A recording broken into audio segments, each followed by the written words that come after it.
Hello, everybody, and welcome back to Wrassle Graps. It's been a while. Been My a name is Chris. while. My name is Vincent. Since we've reviewed AEW and since we reviewed anything at all, So here's the deal, right? Last thing we did was SummerSlam, and that you know, explains everything. There you go. it does. But in case you want a more of in-depth answer, uh, Brock came back, and then that was weird. And then WWE's like, well, now you got to pay $30 to watch the show you were paying $10 for. And we were like, oh, well, that's kind of shitty. I don't know about that. Then we thought about John Cena's retirement tour, and we're like, oh, that also kind of sucks. And then they're like, you know, because it's already bad, and we're just gonna keep making it worse. Now Logan Paul's gonna have a month of John Cena this time, and we said, you know what, we actually hate it here. We don't think we could do it anymore. Let's go back to AEW. Let's see what they've been up to. It's been about 2 years, a year, and Yeah. that's why I we're mean, here. for me, I've been watching on and off, Mhm.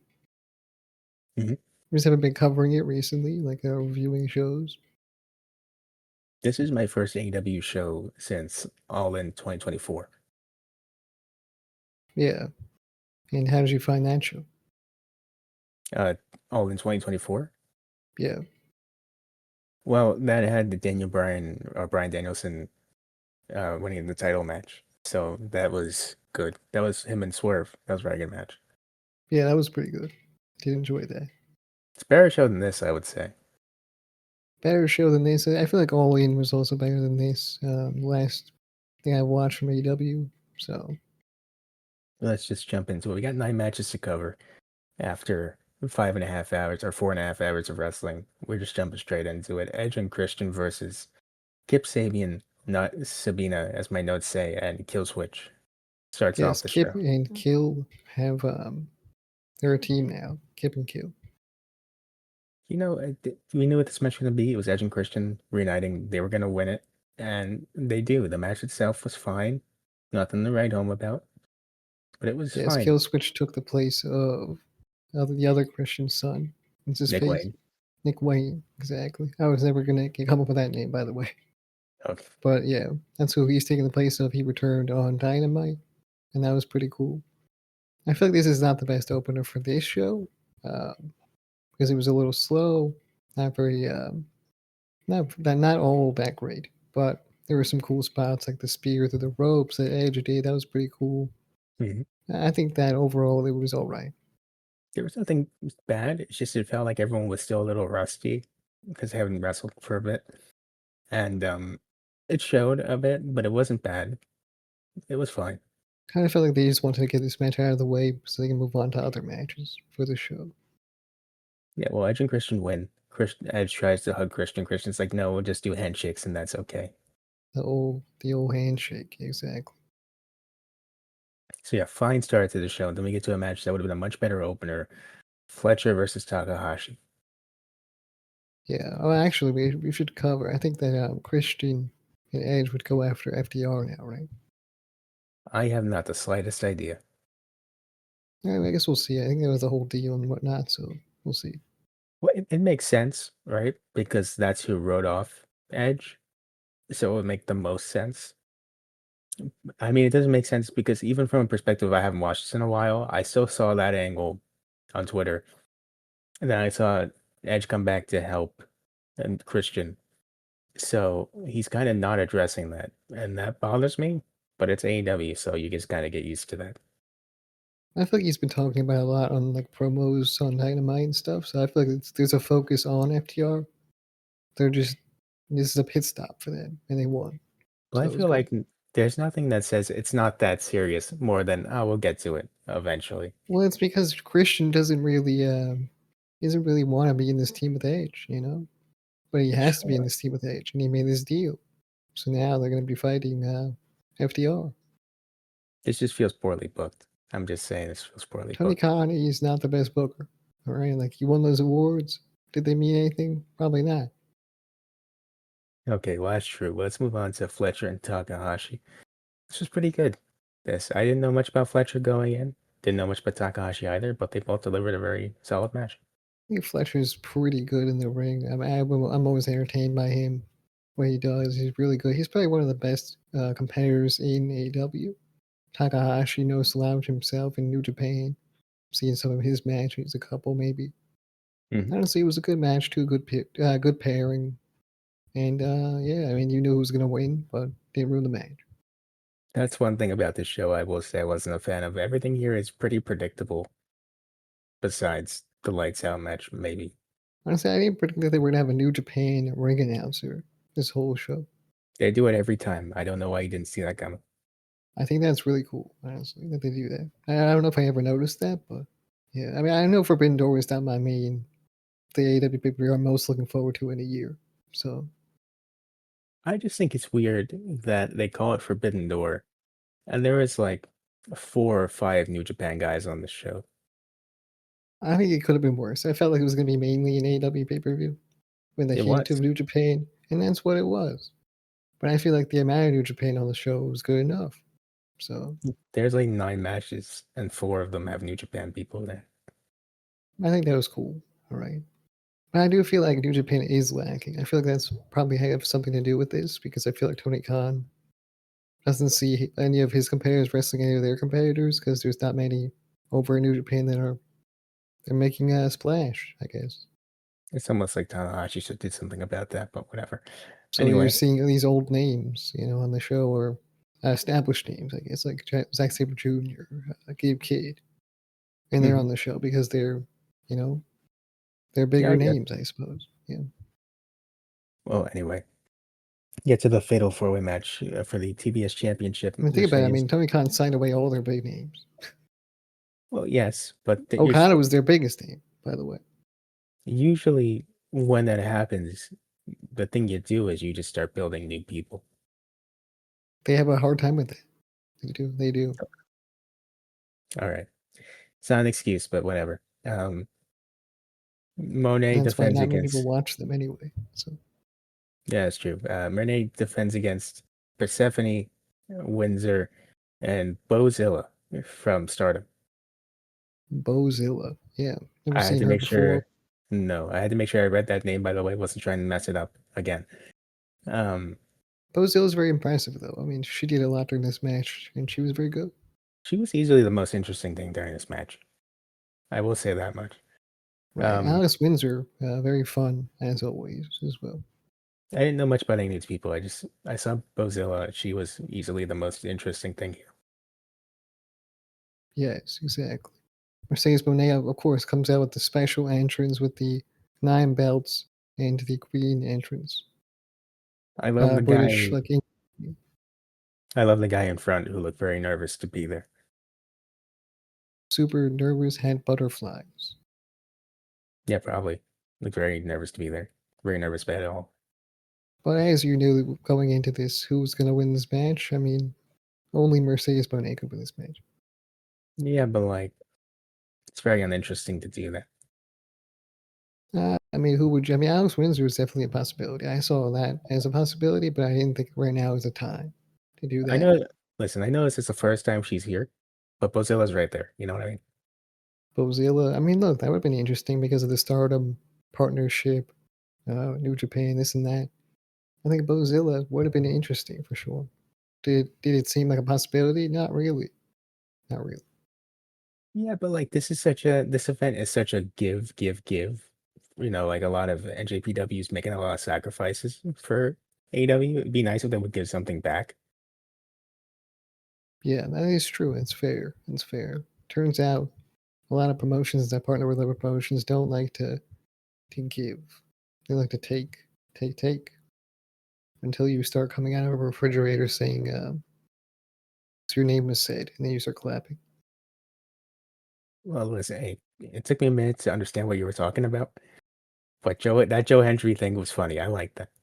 It's pretty funny. Yeah, I'm just trying to, I'm Anyway, just let's move saying. on to the only time NJPW wins something today. Zack Sabre Jr. beating Nigel McGuinness in a match. Yes, this was interesting. I was definitely looking forward to this match. It was on my list of matches I was looking forward to seeing for the show. And they did their thing. Honestly, they did their thing. This is Pretty a good. textbook Zack Sabre Jr. match.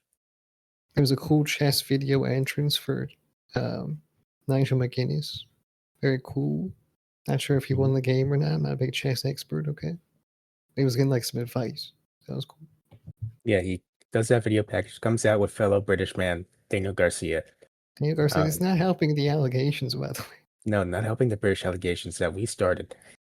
Yeah. I think he's leaning into it at this point. I mean, I know we've forgotten about it kind of because we haven't been covering this show, but I think he has not forgotten about it. I just think it's fantastic that the first AEW show back that we do, he's feeding into the British allegations that we started.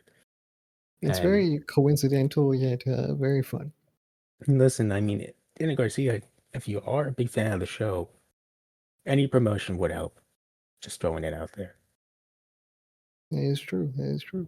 Literally any Please, at all. if you watch this and you know about the allegations, please do something. Say like Wrassle Graps on TV. Do something like that. Yeah.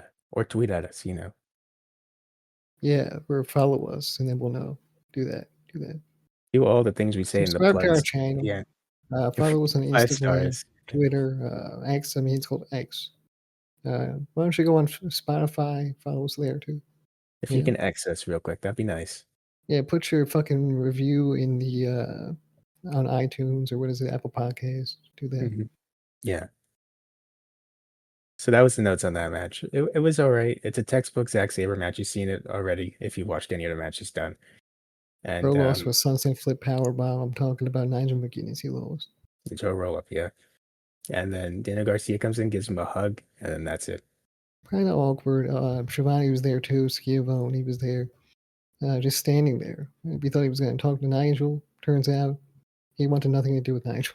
This was so fucked up, by the way. Yeah, Nigel is sitting there with Daniel Garcia, and then Tony gets in the ring, and you're like, "Oh, he's gonna interview him." Then he just starts reading off numbers, like the attendance figures. It's so impressive. 18,000. While or Nigel McGuinness just awkwardly leaves. Yeah, and they just leave.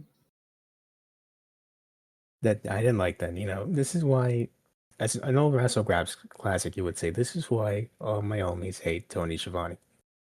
I understand you want to flex on the dub, but maybe don't do that. I don't like the whole. I don't never really like the numbers being read out like that. Super rude. I didn't like it at all.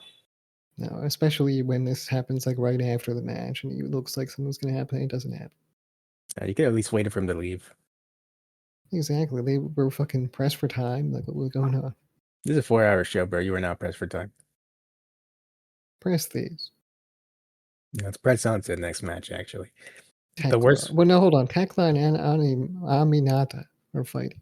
I completely forgot about this. Yes. So if you watch 0 Hour, Tekla and Queen Aminata These during people their were match, fighting for hours. they started fighting during that match and they kind of disappeared. And you're like, oh, that's it for them. But then they start fighting again during this, and you're like, have these been fighting for the past 2 hours? Possibly. Who knows? They're fighting. They fight out to the ringside area. Then Sky Blue and Julia Hart show up and they attack them. Attack him, Yeah. but then Jamie Hayter comes out to make the save for Queen Aminata. Returns or comes out, and this was pretty cool. I liked the Jimmy Hayter part. It was cool. You know, I couldn't tell what the Titantron said, so I didn't know who it was. But then I saw it and I was like, oh. Jeremy Hayter could have been something else. No, Jeremy Allen White, potentially. Who knows? Probably. Who knows? Yeah. So then we move on to the worst match on the show by a country mile. Hurt Syndicate versus FTR versus Bandito and Brody King, not Lee. They do, in fact, hurt people. They hurt people, and this match hurt my enjoyment of the show, which is already struggling. Because it starts off as a tornado tag. They say, hey, actually, there's no disqualifications in this match, as well as tags don't really matter. Yeah, what's his name? Excalibur says it, and they're going at it. The referee is like, oh, what are you doing? You know, follow the rules. And then like 5 minutes later, they're following the rules like it's a normal tag match. And then yes, they start tagging. You know, they have a match. It's all right what they're doing. And then Ricochet and the Gates of Agony, they're disguised in NJPW clothing, come out and jump the Hurt Business. That's presumably on behalf of MJF is what's said on commentary. And so they're written out of it so they don't have to get pinned. And they were like, oh, so FTR's winning. But then Bandito and King botched the finish on a pinfall. And now they're the new tag team champions. Very, very strange, very weird situation. So that I didn't like any of this actually. Botched W. Says in my notes. I, you know, it's just nice to know that I left watching this for a while, and somehow the tag division died while I was gone. It's not been very good. I'd say it's not dead, of course. It's not dead. We have jet speed, we have this and that, but I think that it can improve for sure. Just saying, you have teams, and these are the 3 teams you picked. Yes. I know the Outrunners. I I saw think they Bandito lost. and fucking what's his name, Brody King, are they're good. I like them. I don't know why they're a team. I don't know what the thing is between them. Why are they a team? What's this Because about? they have to be on TV, you know. What do I care? Buddy Murphy is right there. Why is he not teaming with Brody King like I he think was he's doing only before? I think he's injured. You know. Then say that maybe. That'd be nice for people that haven't seen it in a while. I guess you're not thinking about those guys. It'd still be Yeah, nice you for me. got them until they return. But I didn't like this. I didn't like any of this, and I don't buy Bandito and King as a team, even if they are the champions. They're the champs. You know, you can't deny that. So then we move on to, well, I would say it's a very underwhelming match here. Swerve versus Okada. Very underwhelming for the expectations that were put on the match by ourselves. This was my most anticipated match of the show, and it was kind of mid. Made, as MJF would say. I don't know. Have they been protecting the Rainmaker? Is it like a thing? I'm not really too sure, honestly. I feel like people kick out of the remake. Well, anyway, it was a cool 10, 15 minutes this match got, which was weird to begin with. But Swerve loses to Okada after one His word Rainmaker. was he was selling his meniscus the whole That time. that suddenly hurts after 5 years of wrestling on it, but now it's a Yeah, problem. once you mention it, it's like fucking saying Joe Hendry's name. He starts popping out of a refrigerator and starts clapping. But this time the meniscus popped out of the refrigerator, and now we're here where he's selling the meniscus always. Right. So Okada beats Swerve in an underwhelming fashion. He injures Swerve's leg further. Uh, Nana tries to make the save, but then Wardlow comes He comes out. out with a pipe, by the way. Yeah, he comes out with the pipe, does And he Nana to drops make the the pipe. save. He says, "I'll be all good." And he drops the pipe. He goes in the ring. Yeah, to try and help Swerve. But then Wardlow shows up randomly, starts jumping Prince Nana. Swerve can't do anything because he's hurt now. And then he joins the Don Callis group for some reason. I guess he's a paid mercenary or something. But you have Lance Archer right there. He's a big guy. He's right there. He's not big enough. I think Wardlow is pretty big. Why would you pay? I'm just saying, none of this makes sense. I don't like it. A lot of things don't make sense. You just have to go with it. I forget how much you have to kind of let go with AEW, but it's hard, man. It's been a while. That's the problem, man. I mean, sometimes I'm not too sure why people are praising it so much, and a lot of times they do prove me wrong, right, with the outcomes of stuff. But the lead ups are very hit or miss. Um, yeah, I agree with that, but I don't understand these 2 matches right here. I Swerve's more injured than we thought he was, and I completely understand why you do this. But otherwise, I don't get why the match was like that, and then I don't get the Wardlow thing. I guess the Wardlow to write them off, you know. I feel like they feel like they have to write these people off. They really don't, you know. You don't You really could. have to always write everybody off. You can just have them be injured and say, all right, next, you know, they'll be My out for a little bit. my big issue is the affiliation with the Don Callis group because they already have 8 people. How many more people need to be in the group?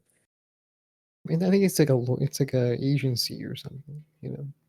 But how many agents do you need? I don't fucking know, man. And You if it have was Don Kyle, Callis, he'd probably have everybody. I guess, but it's a bit ridiculous at this point. It's getting to be like the NWO with all the members. Like he wanted to work with the Young Bucks too. It's dumb. It's dumb, and I don't like it. So let's move on Whatever. to Athena versus Storm. It was an alright match. It was good. Yeah, this was a good match. I like it. I like Athena. I like Storm. There was no way this match was gonna be bad. Wasn't great for me, but it was good. Billy Starks got pile drivered outside, pile Within the driven. first 2 minutes, yeah. So she didn't play much of a factor for them for like half the match, I guess. Mhm. She didn't play much of a factor, but then eventually does try to get back into it to try to attack Storm behind the referee's back, but then Mina Shirakawa comes out to make the save, chases her off, and then Storm's able to pick up the win pretty shortly after. Exactly. Not crazy, not horrible, but it was all right. It was fine. It was good. Nothing bad here. Just it was okay. It was good. Yeah, Uh, exactly. Now we get to what I would say is the best match on the show: MJF versus Hangman Adam Page for the world title. Very good match until the ending where they did a little too much. I think sometimes they do fall into that spot where they overbook, and it's not that great. To me, this didn't get to be that bad. I could see why you would feel that way. To me, it didn't cross that line, but I I think thought it it was was. just kind of awkward and like silly in a way.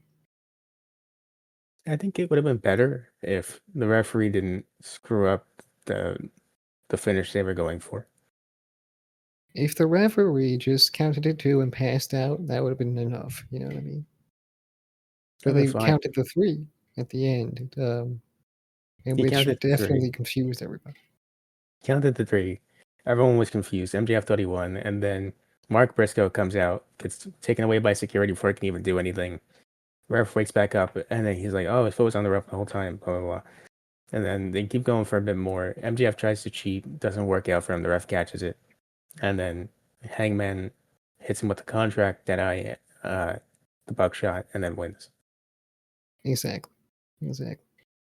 Not And then exactly MJF fantastic. still has the contract, by the way, so he can cash in again should he would like to. Exactly, because the stipulation was that if he were to, he could win by disqualification, he could win by count out, and that would change the hands of the championship.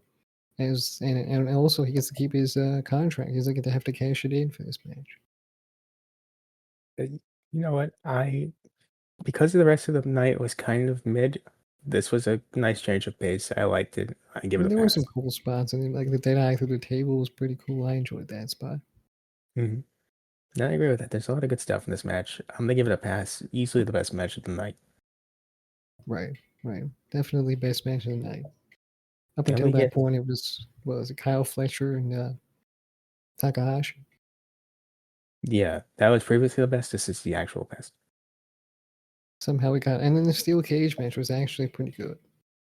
Okay, let's get to that. Yeah, the lights out match featuring Gabe Kidd, Jon Moxley, Claudio, and the Young Bucks going up against Kenny Tanahashi, Ibushi, Will Ospreay, and Darby Allin. Surprised I remembered Young that off the top of my head, but I did. Young Bucks entrance where they got the raw music, and it was their first ever theme song apparently. Yes, it was. That was a funny little spot. And they have the match, some crazy spots, some fun stuff, you know. The Bucks get gummy bears instead of tacks. Do some spots with that. You have Darby Allin getting taped to a chair and ear tortured with a fork by Jon Moxley. That was something. Insane. Darby Allin and Gabe Kidd going through a bunch of tables on the outside. It was good. Um, There's some bunch barbed of wire, and John Moxley got put through some barbed wire. Yes, Jon Moxley goes through some barbed wire. That's something cool. Some fun stuff with the Golden Lovers and the Bucks. It's always fun to see. Ospreay jumped off a cage. He did do that. It's very cool too. Wheeler Yuta got involved, but he got sent to a table on the outside, not stable. It's a lot of cool spots. It ends with um, Osprey's team winning. Osprey's team, they leave him in the ring to contemplate his future in the ring because of his neck. Leave him in the ring to contemplate that. They walk out of the cage, leave him alone in there with the rest of the team that This they was were so just bad. up against. This is where it gets bad. Um, Go against the rest of the team that they were just up against. They're obviously still very upset that they just lost the match. So everyone, with the exception of Gabe Kicks, who's still from the table spot, jumps Will Ospreay. They lock the door so the rest of the team can't get in. Even though the roof is open and they can climb the cage, they don't do that for some reason. They just kind of watch outside. Maria Shafir does it, no problem. Yeah, she climbs the cage, no problem. The rest of the team, the face team's like, "Oh my god, what do we do? If only there was some way to get in this cage." You know, Hold on, let me Kota punch it. Let me try and punch it real quick. Bah, Kota bah, Ibushi is just punching the nothing we can do. cage door. Nothing we He's like, can do. "Man, this ain't no Mount Everest." I'm pretty sure Darby Allin thinks as he's like, "Man, what do? I Yeah, can't climb this one." no. Samoa Joe and the rest of the ops come out to help. Shit. Not even they can do anything. They're just like, man, if only there was some way to get into this cage. Somebody do something. God damn it. Samoa Joe eventually goes over to the ring announcer's area and goes, bring up the cage, bring up the cage. Again, if only there was some way to get in there, like climbing. Well, Marina Doesn't do it. Shafir was on our side, you know. If only, yeah. So while they're beating the shit out of Will Ospreay and breaking his neck in the ring, they're just watching him like a bunch of idiots. They eventually get in the ring, and they're like, oh man, what? I can't believe they did this. This is so terrible. If My only there was boy. something we could have done. Look how they massacred my boy. If only there was something we could have done to help. And this was all very dumb. Yeah, this was fucking stupid and ruined the end of the pay-per-view, which would have been alright if it wasn't for this. I'm actually willing to knock the whole thing down to a thumbs in the middle just because of that ending. Me too, actually. I feel like the good and the bad, it was all balanced out in general on this show, and I feel like this ending here truly does bring it to a thumbs in the middle. I feel like there's really only 3 to 4 matches on the show to write home about. And the rest of the night's very missable. You don't have to really see it. It's fine. If I was to recommend any of them, it would probably be the main event into the MJF and Hangman. I would say the main event, but stop watching immediately after the pinfall. And Exactly. then Yeah. I would say MJF and Hangman, Kyle Fletcher, and Takahashi. I would say Storm and Athena, maybe. And then that would be just about it. Yeah, it's being generous for sure. The thing about the Okada swerve thing is it felt like they were holding back a lot. And I don't know if it's because of the injury or not, so I'm not giving it too much grief. But I wouldn't say the gladiator way to watch that. It's fine. It would have been better if it wasn't for the injury angle, if not just injury in general. Overall, it's going to be a thumbs in the middle, though. If you missed it, it is what it is. There's really nothing crazy. Gladiator way to watch. Exactly. I do think thumbs in the middle is fair for this show. I mean, I'm not saying it's going to ruin my enjoyment of AEW in the future, but for sure, definitely does add some question marks as to whether or not things will make sense.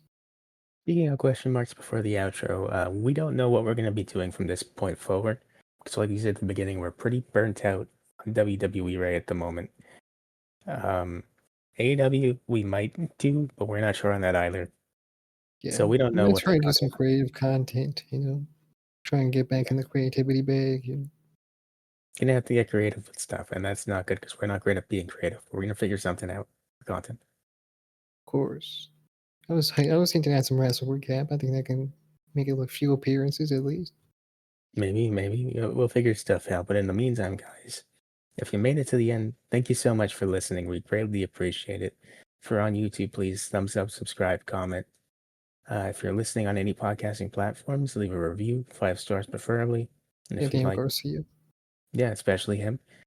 If you'd like to hear more of our thoughts, follow our social media.